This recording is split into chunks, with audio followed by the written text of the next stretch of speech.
सभी को जय मसीह की। प्रभु को धन्यवाद हो जो मुझे ये अवसर दिया कि मैं आप सबको मैं अपना गवाही दे सकूं।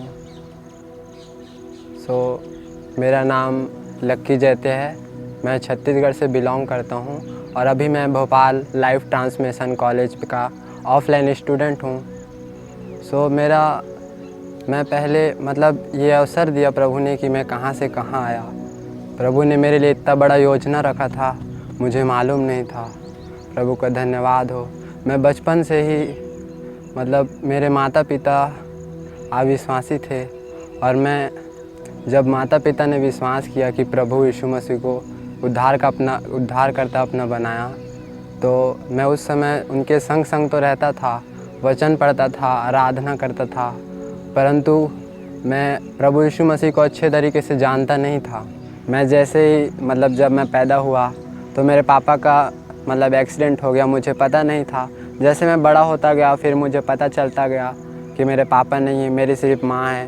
तो मुझे माँ ने बहुत दूर ले गया और मुझे पढ़ाया, मुझे लिखाया, मुझे हॉस्टल में भर्ती किया और मुझे हॉस्टल में एडमिशन किया। और जब उनका प्रभु के अनुग्रह हो कि उनको प्रभु ने एक सरकारी जॉब दिलाया, उनको पुलिस में भर्ती दिलाया, फिर मम्मी ने ट्रेनिंग करने के लिए दूर गए रायपुर। उसके बाद मैं गया, मेरे को हॉस्टल में डाली। फिर दादा दादी के पास गया मैं हॉस्टल से निकलने के बाद। फिर वहाँ से मैं जैसे बड़ा होता गया वैसे ही मैं शारीरिक दुनिया में घुलता मिलता गया। बुरी संगति पे, नशे में, अनेक प्रकार की नशे, सूखे नशे, गीले नशे, हर एक प्रकार की नशे करता था। गांजा पीता था, रात और दिन सिरप पीता था और गोली खाता था, इंजेक्शन भी कभी कभी, और ड्रग्स और दारू, हर दिन दारू, बुरी संगति। मैंने पूरे ऐसे ऐसे काम किए, मैं बता नहीं सकता आपको। बहुत बहुत घिनौने अनेक प्रकार की बातें, मैं गंदी बातों में, गंदी शिक्षा में। और जब मैं धीरे धीरे बड़ा होता गया, अपनी मम्मी के दबाव के कारण मैं चर्च जाना चालू किया कि जाता हूँ। अब मेरे को खाना पीना नहीं मिलता था तो मेरी मम्मी को बोलती थी, अगर तू नहीं जाएगा, चर्च नहीं जाएगा तो तुझे खाना पीना नहीं मिलेगा। तो मैं खाना पीने के लिए भवन जाने लगा, चर्च जाने लगा। और जहाँ मैं चर्च में जाता था उस जगह में सिर्फ़ और सिर्फ अनुग्रह की बातें, सिर्फ छुटकारे, चंगाई की बातें ही चलती रहती थी। तो मैंने फालतू व्यर्थ है करके मैं उन पर ध्यान नहीं दिया और सिर्फ जाता गया, आराधना करता गया। फिर उसके बाद जब मैं मम्मी से दूर हो गया, मैं ज़िद करता था कि मुझे शारीरिक चीज़ चाहिए, जैसे कि गाड़ी चाहिए, घूमने फिरने के लिए, लड़की घुमाने के लिए गाड़ी चाहिए। ऐसे चीज़ के लिए मैं ज़िद करता था, बट मेरी मम्मी बहुत मना करती थी, बोलती थी अब लूँगी तब लूँगी, जब प्रभु में आएगा, अच्छी तरीके से आएगा तब तेरे लिए गाड़ी लूँगी, ऐसा बोलती थी मम्मी। फिर उसके बाद मैं घर से निकल गया कि मैं खुद कमा कर खुद से सब चीज़ कर लूँगा।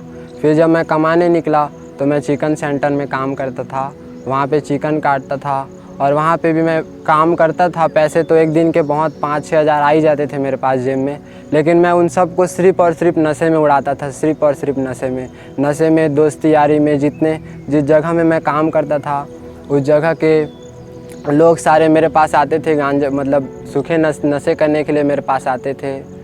फिर मैं उन लोगों से उन लोगों के साथ ही मैं नशे करता था, उन लोगों को नशे कराता था। दोस्तों पे पूरे पैसे निछोड़ कर पूरे पैसे उन पर फेंक देता था कि वो लोग मेरे संग रहेंगे, मेरे दुख को समझेंगे, ऐसा करके। फिर उसके बाद मेरी मम्मी ने मेरे लिए बहुत फास्टिंग रखी। 40 दिन, 21 दिन, 7 दिन तक मेरी मम्मी ने मेरे लिए फास्टिंग रखी। और जब 2025 में 1 जनवरी को जब अलग ही चीज़ हुआ, उस दिन मैं बहुत नशे करके सोया था और स्वप्न में मैंने देखा कि एक 7 घोड़े के समान और श्वेत कपड़े पहने हुए कोई आ रहा है और मुझे ऐसा लग रहा था कि वो मुझे मारने के लिए आ रहे हैं, ऐसा लग रहा था। और मैं पूरे गांव में भागता था अकेले, ऐसी चड्डे पे, ऐसी जेलर कपड़ा पहन के भागते रहता था। फिर मेरे दोस्त लोग मेरे को ध्यान नहीं देते थे, परंतु एक भैया ने जो वो दैनिक भास्कर वाले पेपर वाले में ना उनका पापा कुछ काम करता था, उनने मेरे को अपने गाड़ी में बैठाला और सुबह 7 बजे करके मुझे मेरे घर में ले गए, जहाँ मेरी मम्मी मेरी राह देख रही थी, मेरे लिए रो रही थी।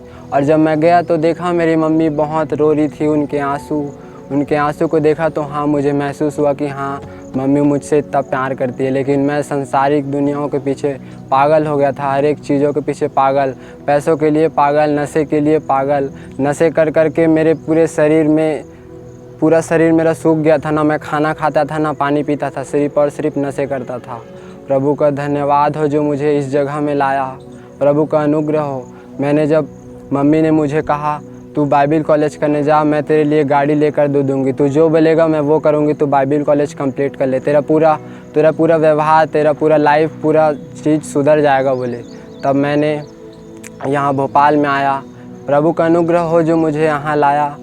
मैं जब यहाँ आने के लिए तैयार था उससे 1 महीना पहले जब मैं मम्मी के पास जा रहा था, उसके 10 दिन बाद मैं अगवाई हुआ। पवित्र आत्मा ने मतलब उस समय मेरे संग था, पवित्र आत्मा मुझे अगवाही किया जब मम्मी 40 दिन का फास्टिंग रखी थी तब, कि मैं बपतिस्मा लूँ।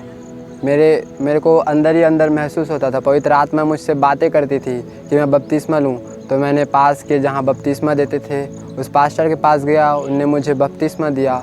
उस दिन से मेरा लाइफ पूरा चेंज ही हो गया था। फिर उसके बाद मैं धीरे धीरे वचनों में बढ़ता गया, फिर से एक बार बैक स्लाइड हो गया था कि गाड़ी लूँ करके लोगों को देखकर। फिर मम्मी ने मुझे भेजा इस भोपाल में, इस लाइफ ट्रांसमिशन कॉलेज में, कि जाए वहाँ कुछ सीखे। फिर मम्मी ने मुझे बोला कि बेटा जाओ उस जगह में, वो जगह में सही शिक्षा मिलता है, तुम बोलोगे गाड़ी, मैं गाड़ी दिला दूँगी। फिर मैं आया भोपाल में। मैं कैसे आया पता नहीं, प्रभु ने मुझे भोपाल में लाया। प्रभु का योजना बहुत अच्छा है कि मुझे इस जगह में लाया। मैं प्रभु का बहुत धन्यवाद देता हूँ। मैं जब आया यहाँ तो मैंने देखा हर एक लीडर्स को कि उनका बहुत परिवर्तन हो गया, मतलब उनके स्वभाव अच्छे हैं, उनकी बातचीत अच्छे हैं। तो मेरे को लगा कि मैं यहाँ हूँ तो बहुत चीज़ सीखूँगा। जैसे जैसे मैं यहाँ रहता गया, माता जी पापा जी ने अनेक प्रकार की बातें बताई, प्राण बंधन, उद्धार क्या है, बपतिस्मा के बारे में बताया, अनेक चीज़ बताया उन्हें। अच्छे योद्धा कैसे बनते हैं, हर एक सताव में कैसे खड़ा होते हैं, शैतान की युक्तियों के सामने कैसा खड़ा होना है, प्राण बंधन में कैसे छुटकारा पाना है उससे।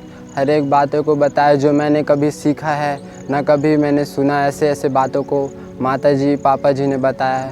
उनने हमसे इतना प्रेम किया कि मेरे को न बचपन से पिता का प्यार नहीं मिला, लेकिन पापा जी ने मुझे इतना प्यार दिया कि मुझे महसूस हुआ कि हाँ ये पापा का, पिता का प्यार ऐसा होता है। प्रभु का धन्यवाद हो। फिर जब मैं यहाँ अच्छे से चलता गया, मेरे बातचीत में एक अलग बदलाव आया, मेरे रहने में, मेरे सहने में, मेरे बोलने में एक अलग बदलाव आया। और जब मैं यहाँ था तो अनेक प्रकार की मीटिंग्स में, और जब मैं यहाँ 1 महीने कम से कम मेरे बीत गए तो मैं अन्य भाषा, मतलब मैं पहले बपतिस्मा हो गया, उसके बाद मैं बोलता था अन्य भाषा, लेकिन 1-2 वर्ड्स ही बोलता था। बट जब मैं यहाँ हूँ और जब यहाँ मैं था तो अनेक प्रकार की, मतलब अन्य भाषा बहुत ज़्यादा बोलने लगा। पवित्र आत्मा से एकदम कनेक्ट होने लगा, पिता से कनेक्ट होने लगा, स्वप्न दर्शन मुझे मिलने लगे। प्रभु का धन्यवाद हो। और जब मैं वचन पढ़ने लगा तो मुझे वचन में एक नया प्रकाशन मिलने लगा, एक नया प्रकाशन परमेश्वर वचन के द्वारा मुझसे बातचीत करने लगा। ओ प्रभु का धन्यवाद हो। मैं चाहता हूँ कि मैं इस जगह में और रुकूं, लंबे समय तक रुकूं। प्रभु ने मेरे लिए एक योजना रखा है। मेरे मम्मी ने भी बोल दिया कि बेटा तू वहाँ रहे, अच्छा रहेगा। जब मम्मी महिला मीटिंग में आई थी तो उनने मेरे को देखा, उनकी आंखों में आंसू आ गए कि मेरा बेटा यहाँ कितना सुधर गया है। उनने मुझे देखकर मेरे को ऐसा लगा कि हाँ मेरी माँ को मुझ पर कुछ गर्व है कि मैं यहाँ अच्छे से रह रहा हूँ। तो मैं चाहता हूँ कि इस जगह में रहूँ, इस जगह में सेवा करूँ, प्रभु की सेवा करूँ, माता पिता जी के अधीन में रहूँ और अधीनता में रहूँ। प्रभु का धन्यवाद हो। सभी को जय मसीह।